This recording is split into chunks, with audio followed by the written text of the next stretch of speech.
I never imagined that becoming a mother would mean choosing it alone, surviving a surgery, beating impossible odds, and watching my daughter fight for her life even before I got to hold her. But this is our story, one of faith, fragility, and one tiny miracle named Zayah. At age 35, I sat across from my fertility doctor who told me I had reached advanced maternal age and that my pregnancy would be considered a geriatric pregnancy.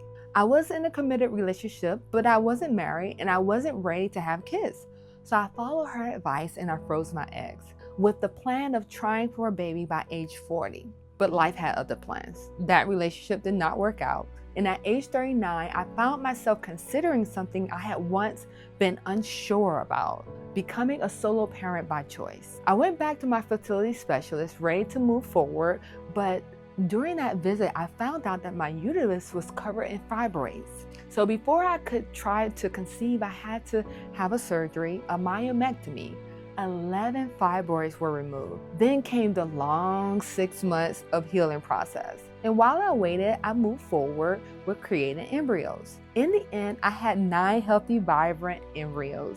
Zayah was the first embryo I decided to transfer. She implanted, she held on, she survived the uncertainty of those 12 weeks. And my pregnancy was going really well. No morning sickness, no high blood pressure, no fatigue, nothing but increased hunger from the meds.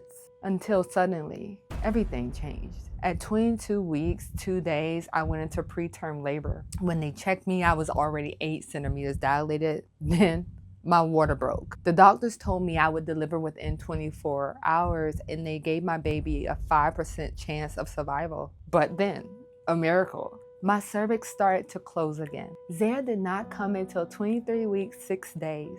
I had to be induced due to an infection. And when she came, I didn't even get to hold her. I barely got to see her before they rushed her off to the NICU. I had lost so much blood, I couldn't even walk. It was 24 hours before I saw my baby for the first time.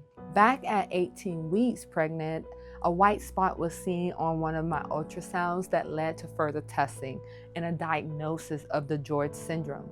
So I knew Zayah might face some challenges, but not at 23 weeks and not this many in such a short period of time. This past year has been the hardest and the most beautiful year of my life. Through it all, Zayah has shown me what true strength looks like. Every breath, every milestone, every smile, she is proof that miracles do happen. And that's why I decided to start sharing her story on social media. Not just the hard parts, but the moments of resilience, the quiet victories, the joy that somehow survives even in the midst of fear. Our journey is one of faith, of fierce love, of what's possible even when the odds are stacked against you. So if you're watching this and you're walking a hard road, hold on. Keep believing because hope lives here. Her name is Zayah.